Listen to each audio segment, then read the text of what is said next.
warahmatullahi wabarakatuh. Alhamdulillah hari ini kita masih bertemu dalam keadaan sehat walafiat.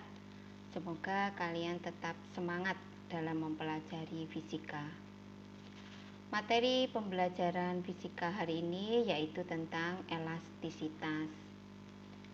Anak-anak, sebelum kita masuk ke materi elastisitas, perhatikan gambar pada layar berikut ini. Di sini terlihat ada beberapa gambar yang tentunya kalian tahu namanya. Ini, ya betul, ini adalah karet gelang. Kemudian ini juga bentuk yang lain. Kemudian ini, ya betul, pegas. Kemudian ini juga apa ini? Ya betul. Baik, kalian sudah mengenal benda-benda yang ada di sekitar kita. Nah, sekarang coba kalau karet gelang ini kita tarik, apa yang akan terjadi? Demikian juga dengan pegas atau benda yang lainnya ini. Kalau kita tarik, kemudian kita kembalikan, apa yang terjadi? Nah, untuk menjawab pertanyaan-pertanyaan itu, marilah kita sekarang menyimak video pembelajaran berikut ini. Secara umum, pembagian jenis bahan didasarkan pada sifat kelenturannya atau elastisitasnya. Berdasarkan elastisitasnya, bahan bisa dikelompokkan menjadi bahan plastis dan bahan elastis. Bahan plastis adalah bahan yang jika dikenai gaya mekanik hingga mengalami deformasi atau perubahan bentuk, akan mempertahankan bentuk tersebut dan tidak kembali ke bentuk semula, meskipun gaya mekanik tadi sudah dihilangkan. Contoh bahan plastis adalah tanah, lumpur, dan plastisin. Istilah plastik yang sering kita temui dalam kehidupan sehari-hari mengacu pada suatu bahan sintesis yang mudah dicetak menjadi berbagai bentuk. Contoh bahan elastis antara lain karet. Logam, walaupun logam keras, tetapi ketika dibuat pegas, sifat elastisitasnya membesar. Bahan elastis juga memiliki batas kemampuan mengatasi gaya. Jika gaya mekanik yang diberikan pada bahan elastis melampaui batas kemampuannya, bahan elastis itu akan mengalami deformasi permanen seperti halnya bahan plastis. Dengan kata lain, bahan elastis itu akan rusak.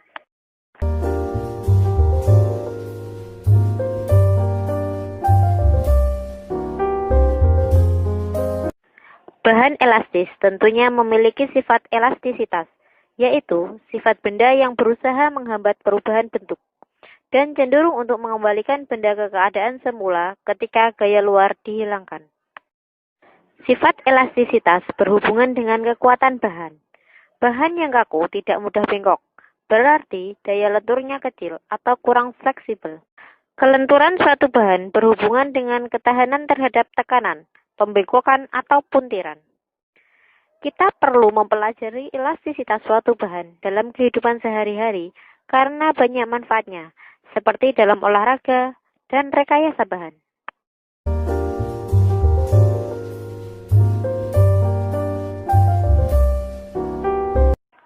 Dalam pembahasan kekuatan bahan, besarnya gaya yang bekerja diperhitungkan.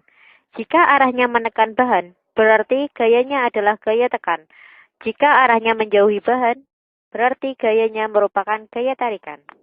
Sebuah benda yang ditarik gaya F ke kanan dan gaya F ke kiri, keduanya sama besar, namun berlawanan arah.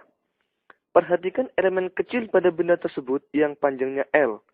Jika dalam keadaan setimbang, gaya-gaya ini pada partikel-partikel di samping kanan harus menyamai gaya-gaya pada samping kiri.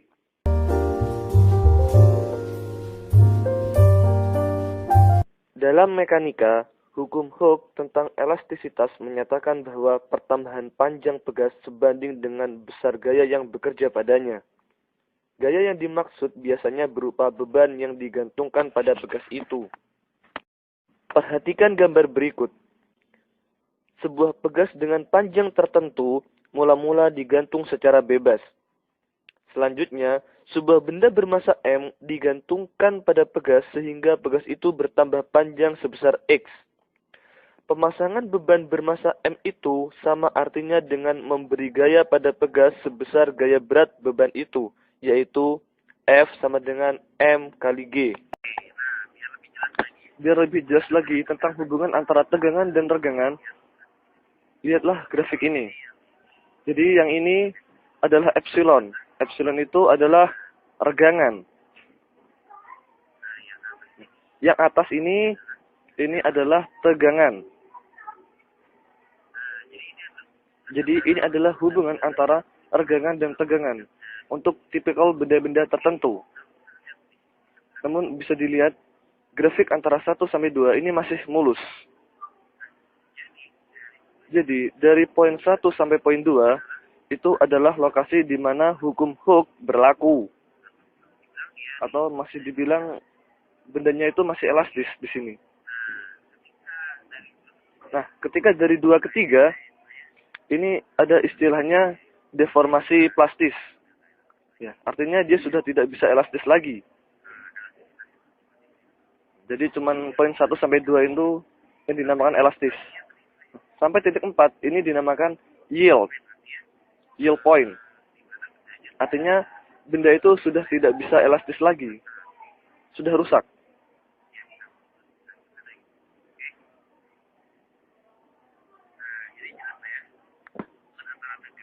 Jadi jelas ya, hubungan antara regangan dan tegangan itu penting. Nah, sekarang perhatikan, di situ ada E. E itu adalah modulus Young atau modulus elastisitas. Modulus elastisitas atau modulus Young itu adalah mencari nilai E adalah delta tegangan per delta regangan. Cuman mulainya dari 0, kita bisa langsung tulis tegangan per regangan.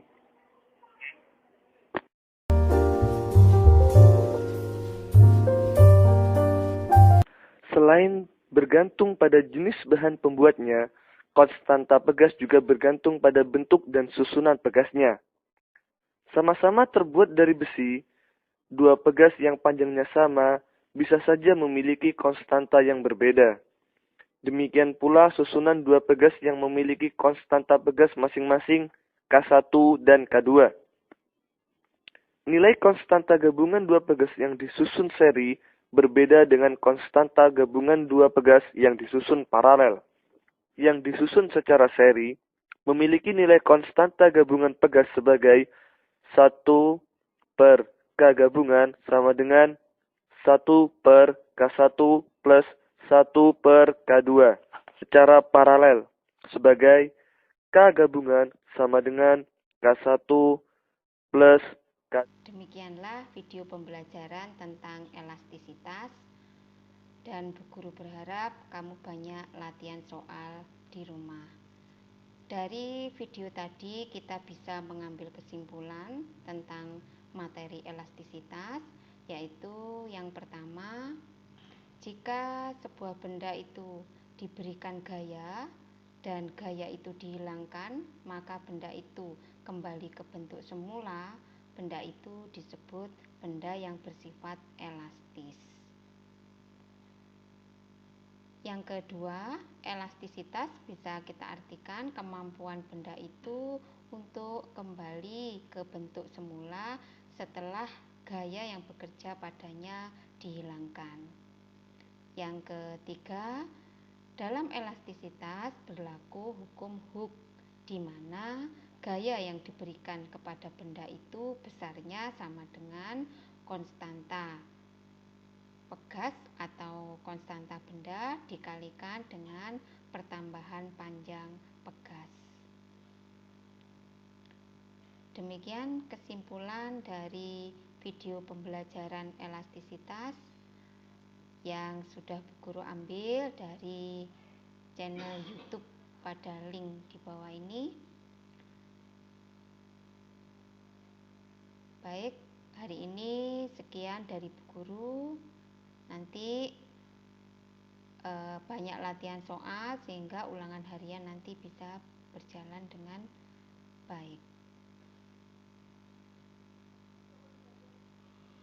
Assalamualaikum warahmatullahi wabarakatuh.